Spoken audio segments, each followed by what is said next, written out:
Hello and welcome to Non-League Night. I'm joined by Joe Payne, and this week, over the course of the show, we'll be looking at Manchester's non-league scene. We start at Moor Lane, where Salford City were looking to pile the pressure on league leaders Darlington. They faced a Prescott Cables side struggling at the bottom of the league. Hello and welcome. Salford City take on Prescott Cables today. Salford City make two changes in their side, with Webber and Morning coming in and Human Madeley dropping out. Prescott Cables, on the other hand, will be looking to definitely secure a win today with a very poor season so far.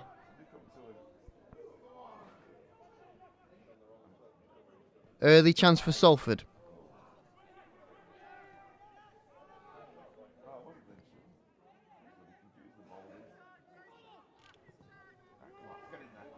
Floated in nicely, but it's headed back away.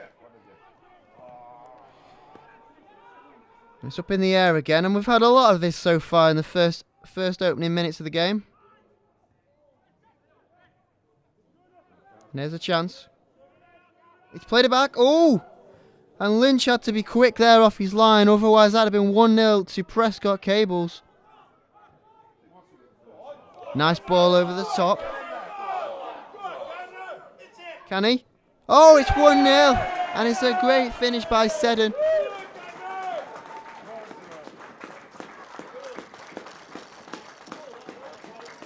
Seddon puts it through. And it's in. It's 1-0 to Salford after 12 minutes. That's a great start. It's Spencer. Can he find the through ball? He has. Oh, it's a great save. Webber, surely. Oh, it's another great save by Gibson. It's a lovely ball, that. And it deserved a second goal there by Salford. But great clearance again. Here's Webber. Webber again. Webber! Cleared away. You can feel the pressure's coming again. I feel like Salford might get a second very soon.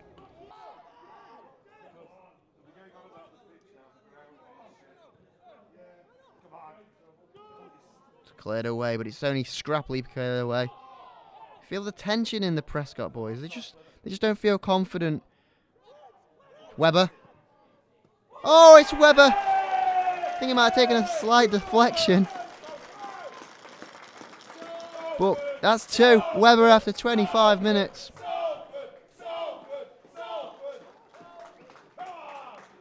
That's a wonderful turn. No, it hasn't. It's just hit the ground just as the keeper's coming down to grab it. Keeper should do better there, surely. It's a nice ball in. It's just too far, though. It'll be kept alive here now. By Howell. By Burnton, sorry.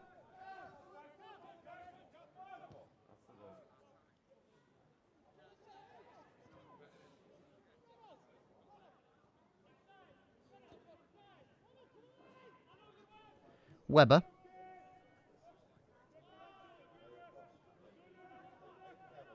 Webber to Spencer. Spencer again. And away, all the way through. This is Spencer.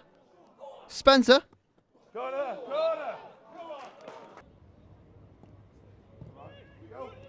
Oh, it's 3. Linwood. Absolutely fantastic header. Linwood makes it 3. 40 minutes.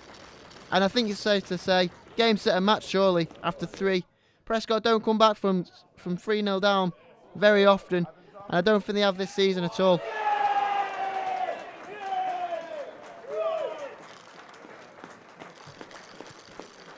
That's a wonderful finish. 4-0.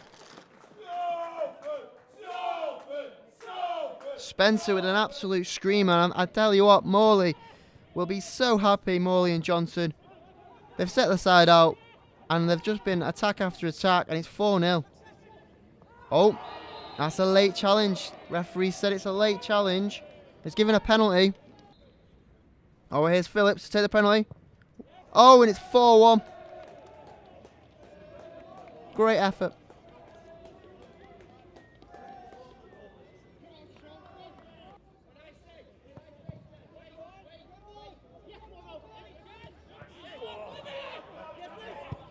Webber! Oh, what a save by Gibson.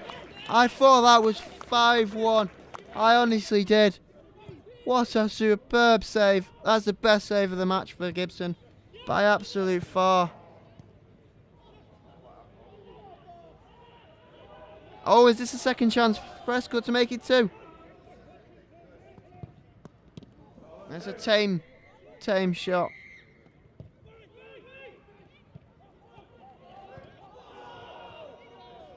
Oh, good save by Lynch.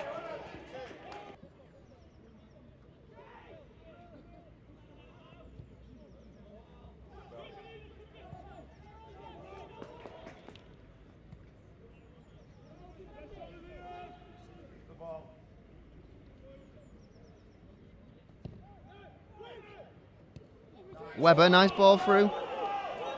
Surely. He's taking it around the keeper. Could it be 5? He's just taking it too far.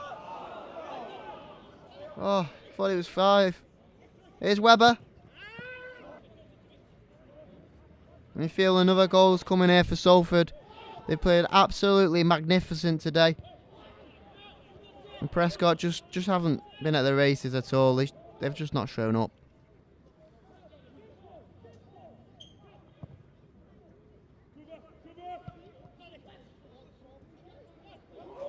Oh, it's a great challenge by Webber there. He's played him through. Is it 5? Oh, it is. It's 5-1. And it's definitely all over now if it wasn't before. Hume comes on and makes it 5. Wonderful finish.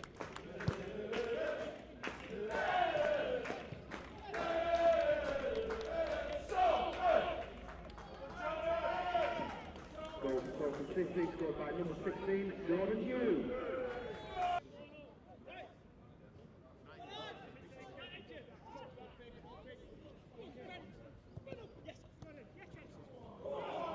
Oh, and here we are. This is a chance.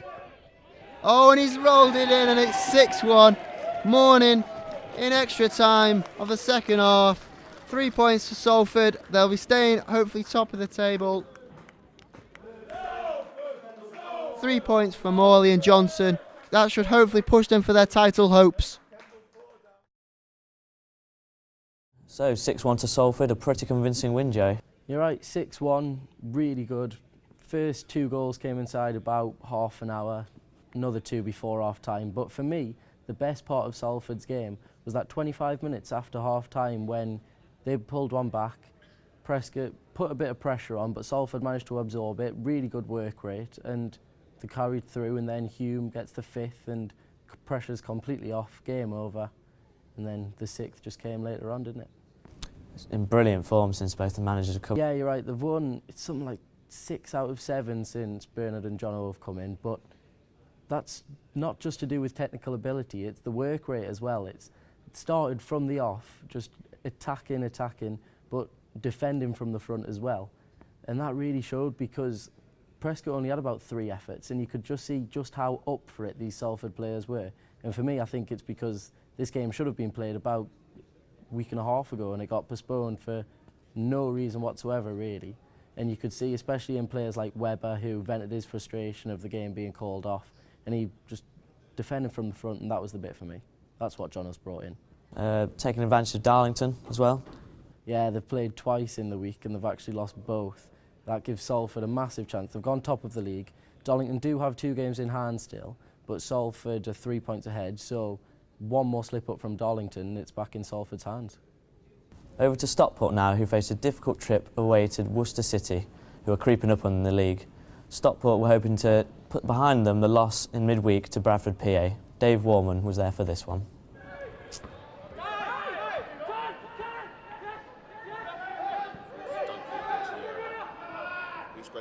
Duncan first shot. Well played by Hurst. Time for a corner. This is first of the game. In it comes. Oh, missed by Hurst there. Oh, should have. It's the side of the head.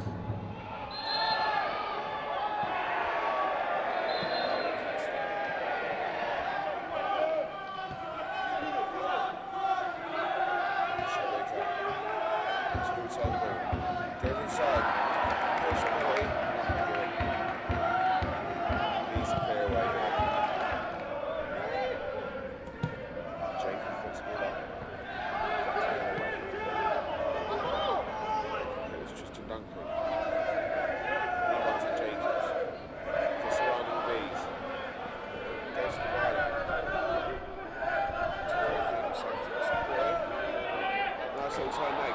knees. Squares it across. Surely the first goal. Going to the ball by Hurst.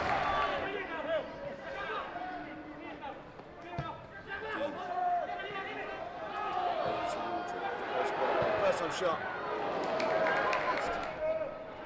Must have really on top of these open stages. It's the second half now. Waldron holds up really well. He's able to get this, he leads the ball.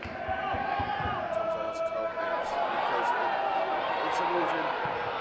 Cool as you like. That's the first goal for Worcester City. Stop ball.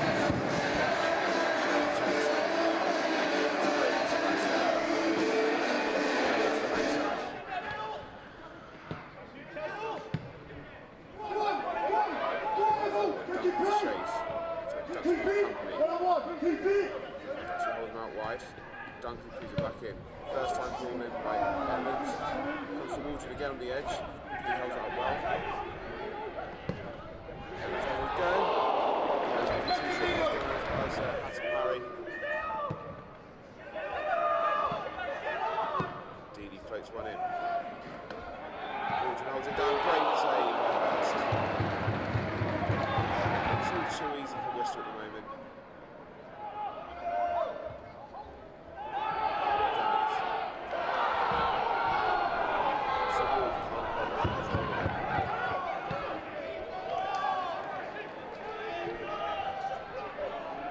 Chase down.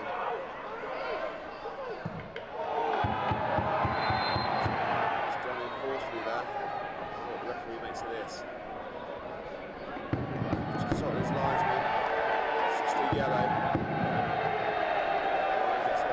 Second of the afternoon, he has to walk. County down to 10. Their afternoon which goes from bad to worse. Those are their studs up there, right in front of this referee.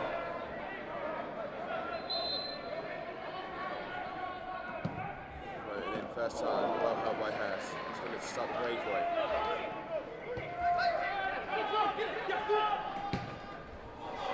Duncan's good chase. His speed has been doing all kinds of problems. Great ball into the centre. Into Dennis! 2-0 now in daylight between the two sides. Great ball by Duncan. Dennis.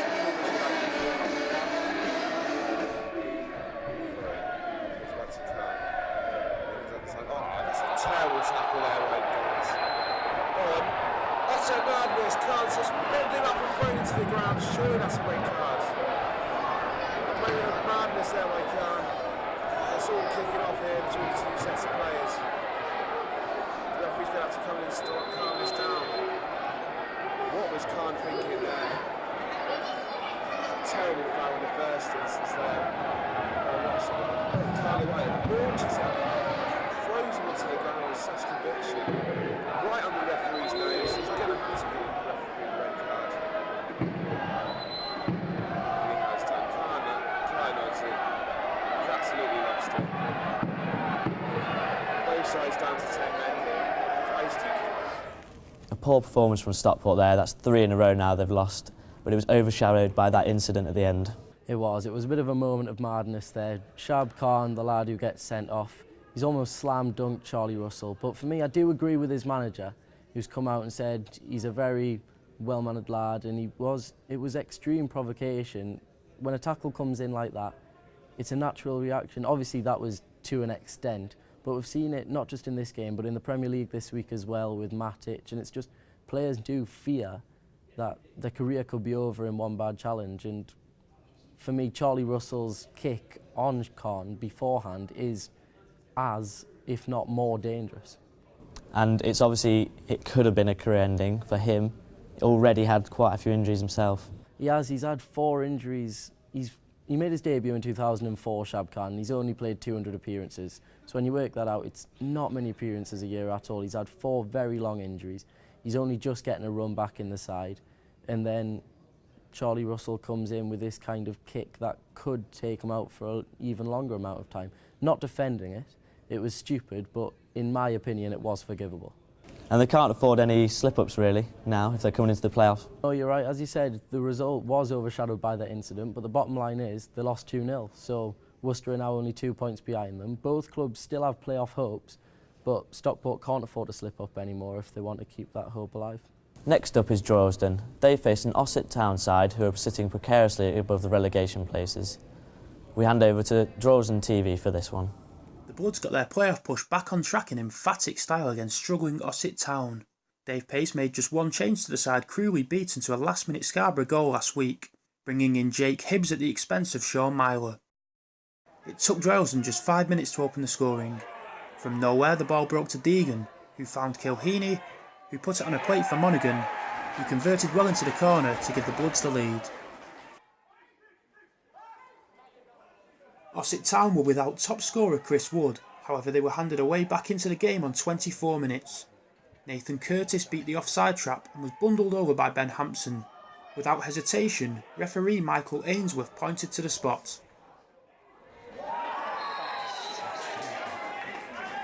Hampson may have felt fortunate to only receive yellow. There was however nothing fortunate about Ellison's brilliant save low to his left to maintain the Bloods' lead.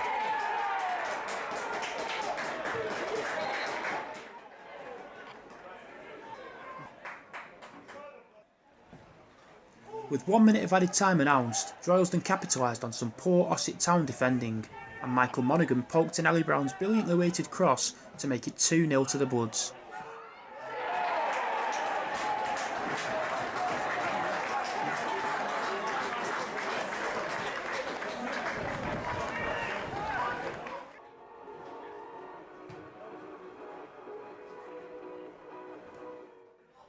It was more of the same from Droylsden in the second half, and the Bloods made it 3 just 35 seconds after the break. Kilheeney picked up the ball after a great pass from Doran, and the Bloods captain lifted the ball over Brad Dixon to give his side a comfortable lead. A scramble in the Droylsden area saw Ben Hampson atone for his earlier error. The Bloods centre-half brilliantly stopped a certain goal with a last-ditch challenge.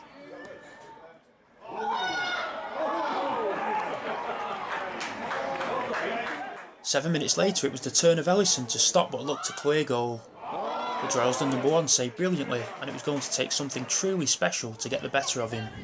That something special came on 72 minutes, and Nathan Curtis finally got the goal all his hard work deserved. The Ossett Town number 9 finished brilliantly into the top corner. It took Droylsden just 3 minutes to regain their 3-goal lead. Their deadly forward pairing combined, with Ben Deegan eventually finishing low past Brad Dixon. There was still time for Ellison to stake his claim for man of the match, and the keeper made arguably his best save of the game on 80 minutes. The referee blew the full-time whistle moments later, and this was a massive 3 points for Droylsden, and just what they needed after last week's late defeat. For this one. So, a solid 4-1 win for Droylsden there. They sit in the playoff places now after that win. Yeah, it was a great victory for Droylsden, but before I mention the team performance, I've got to give credit to the groundsman staff, because at about 1:45 that afternoon, it looked no chance of being on. The pitch was in a horrific condition, hail coming down, and he got the game underway, so fair play to him. Once the game was started, I mean, Droylsden, very good. They took advantage of an Ossett Town slow start being a feature of Ossett's game this season, and that Monaghan goal really sent them on their way. Could have been a totally different story had decisions gone against them though. It could have been, but that's football, isn't it? Man wasn't sent off, brought the lad down, penalty saved. I mean, if that could have gone differently, like you say. If he gets sent off and the penalty goes in, it's 1-1. Droylsden are playing with 10 men. Who knows what would have happened? And Droylsden scored right at the start of each half. That didn't allow Ossett Town to build at all, did they? They did, and I mentioned Ossett's slow start, but you've got to give credit to Droylsden's free-flowing football. I mean, they've got a real, I know it's cliche, but we'll score more than you attitude. They've scored over 80 and conceded over 60 in about 32 games so far this season, so they're a really entertaining team to watch. At the time of kick-off, this was a top versus bottom clash. Nathan Salt was at Hyde as they hosted Fylde. It was a disastrous start for Hyde, having fallen behind inside 58 seconds to Josh Wilson, but they were level following a corner routine when Andy Pearson headed home from close range.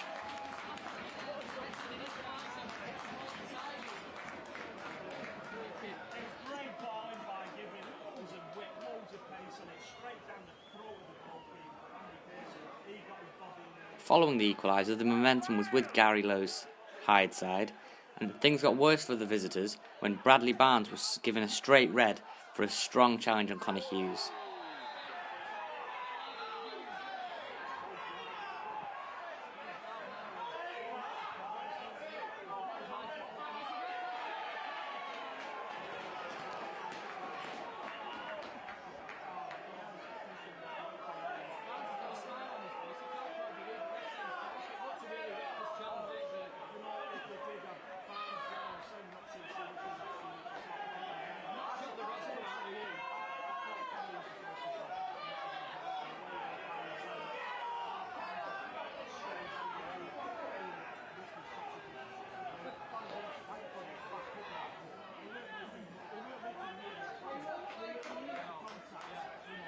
The second half saw a second red card for Fylde when Josh Langley received his second booking for a late challenge.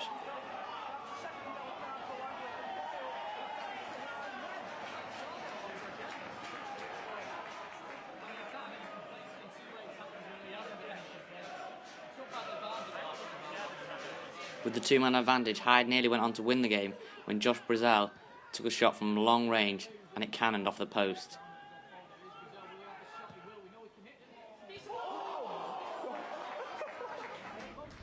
(1-1), a good point against a team fighting for promotion. Will they be disappointed with that result though? I think so. After the game there will be. Before the game, if you'd told Hyde that they'd get a draw, definitely they'd have taken it. Especially after a minute into the game, they'd have given you all the money in the world for it. I mean, when Fylde went 1-0 up, it looked like it could be a rampage, and then Hyde were brilliant for the rest of the game. Yes, Fylde went down to 9 men, but sometimes that makes a team even more resilient, and Hyde matched them, the work rate, brilliant, really good performance. They do look down though at the minute, Hyde, don't they? You're pretty much down, aren't they? They're 17 points adrift, minus 45 goal difference. It's just not good enough to stay in that league. They did put up a spirited performance though against a really good side. They did, and it was nice to see. I mean, like I say, when you're a team that have been not mathematically relegated, but hypothetically relegated at this stage of the season, you are playing for pride, and they did exactly that at the weekend, so fair play to them. Finally, we head to FC United, who faced a defensively astute Halzewin. A win for the Reds will put them top of the league. We hand over to FCUM TV for the commentary. Linfield over on the far side, into the box. Yes! Get in there at last! Greg Daniels Waited, it was a good corner that. He was looking for Lewis Lacey or Ashworth, neither of them got it. Come to Greg Daniels on his right foot, and smacks it in the back of the net. calmness. Deserved that, Josh. Yeah, we have done. We've last 15 minutes we've really got on the ball a lot more. Play's not been great at times, but cracking finish there from Daniels. Yeah, it was a belting finish. Yeah. And a crucial time to score as well. Definitely, and I think already it's probably forced their manager to make a change.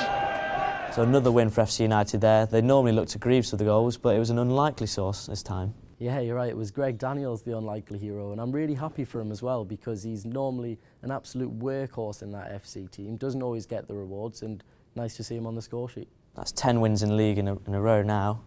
Surely they're favourites for promotion. You've got to class them as favourites. Yeah, they're top. 6 games in hand over Skelmersdale, obviously because they had their cup run and some league postponements. So if FC can carry on that kind of form, then you've got to class them as favourites, not just for promotion, but for winning the whole league. And that's exactly what they'll be after because they've made those playoff spots the last 4 years, still not getting promotion. There's only one automatic promotion spot in that league. And come the end of the season, FC will be hoping that it's theirs. That's all for tonight's show. You can follow us on Twitter at Quays News and use the hashtag #NonLeagueNight. Thank you and good night.